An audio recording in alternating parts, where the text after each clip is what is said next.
On today's videos guys, mamimitas ako ng papaya. Ayan, may nakuha na ako, sabay pa, dalawang malalaki. Isa pala ay maliit ng konti. Ayun, so kailangan ko siyang pitasin kasi mayroon akong naisip na gawin. So dadagdagan ko siya kasi kulang, so lilipat ako dito muna sa kabila kasi medyo mahirap yan.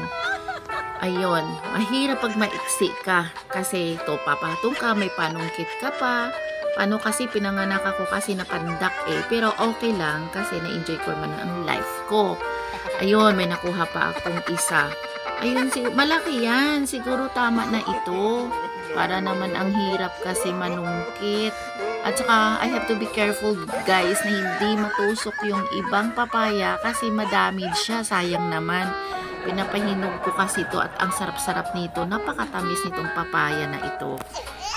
So, parang naisip ko yata na tama na yan. Sige nga, parang ano na nakakapagod tingala dyan. Tama na nga yan. Ang sakit sa liig na nakatingala ka dun lagi, oh. Oh, diba?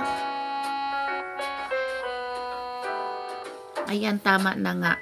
Liligpitin ko na nga lang tong aking mga papaya na nakuha sa taas para na maumpisahan ko to ang aking gagawin. Actually guys, ang naisip ko na ito ay usually naman ginagawa ito ng ibang tao. Kaya lang, makikita nyo kung anong version ang gagawin ko. So ito na, nagbabalat na ako ng papaya na ito. So, hinati ko kasi medyo gagawin ko muna ang kalahati. Alam niyo anong gagawin ko sa kalahati ng papaya na yan? Gagawin ko siyang tinola.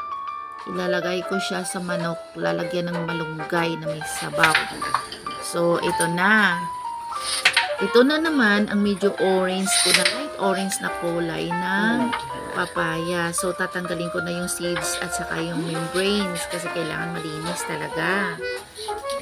Ayun, diba tingnan nyo guys, ang papaya ko kakaiba kasi orange Ayan, yadyad na. Mahirap magyadyad kasi maliit ang yadyaran ko. Pero okay lang, at least nagagawa din naman. Ayun, tingnan nyo, diba? Napaka-beautiful ng grated papaya kasi orange. So, ngayon, maglalagay ako ng, suka. Pero guys, yan ay may ginger, may garlic, may paminta, and then, sugar. Brown sugar. Naglagay ako ng brown sugar dyan. Depende sa inyo guys kung gaano kadami ang sugar na gusto nyo. Kung gusto nyo yung masyadong matamis at halang wala na yung sour, it's up to you guys. But ako gusto ko yung katamtaman lang, yung nagbi-blend yung sugar, yung sweet and spices and sour. So, by this time, I'm going to blanch this grated papaya. Iba-blanch na din siya ng boiled water para blanch lang, para crunchy ang dating nito, ang kalabasan kumbaga. So, medyo mo na siya. Imimix mo siya para lahat ay ma-blanch. Ayun, tingnan nyo. And then, may mga seeds na ilang piraso na dyan napasama. So, tatanggalin natin. And then, i-drain. Ilalagay natin siya sa strainer.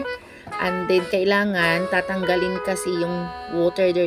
Kailangan may, yung walang dyan, kailangan tanggalin talaga yan siya totally sa water para hindi siya masira. Kasi may tendency guys na masira.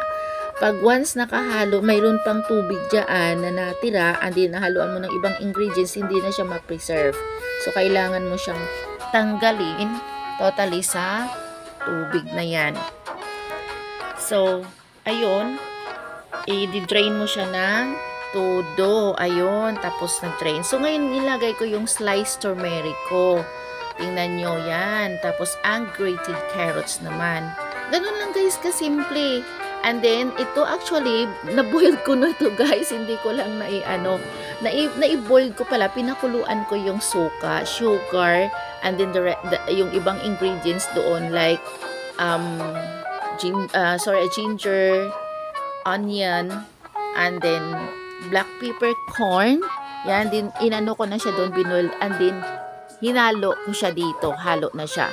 So, ayan guys. Next, isusunod ko yung anchovies caramelized na which is talaga kailangan masarap siya talaga.